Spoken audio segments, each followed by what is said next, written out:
ကိုဘဝကိုကိုပြန်ပြီးတော့ကြည်ပါအမြဲတမ်းမြင့်နေမှာမဟုတ်ဘူးဟုတ်လား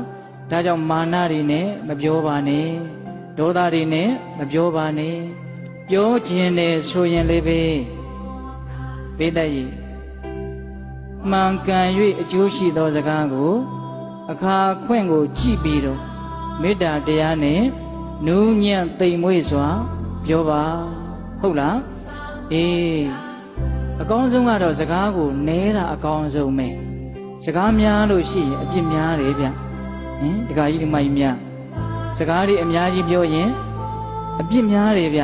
မြတ်စွာဘုရားဟောထားတာရှိတယ်လေစကားများခြင်းရဲ့အပြစ်၅မျိုးတဲ့စကားများတဲ့ပုဂ္ဂိုလ်ဟာပူပူသားသားတွေပြောမိပြီးတော့ဥဒ္ဒါဝါဒကံကြီးကိုလွန်ကျူးတတ်တယ်စကားများတဲ့ပုဂ္ဂိုလ်ဟာ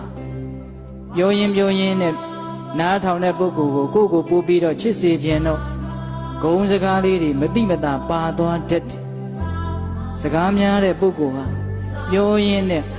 စိတ်လိုက်မှန်ပါစိတ်တွေပါပြီးတော့ကြမ်းကြမ်းထန်ထန်စကားတွေထွက်သွားတတ်တယ်ဟုတ်လားစကားများတဲ့ပုဂ္ဂိုလ်ဟာအနှစ်မရှိတဲ့စကားတွေအများကြီးပြောမိတတ်တယ်အဲ့ဒါလိုအပြစ်၄မျိုးကိုကျူးလွန်မိတဲ့အတွက်ကြောင့်အပေငရေဆိုတဲ့မကောင်းတဲ့ဘဝကိုလည်းရောက်တတ်တယ်တဲ့ဒါကြောင့်စကားများတာကောင်းလားမကောင်းဘူး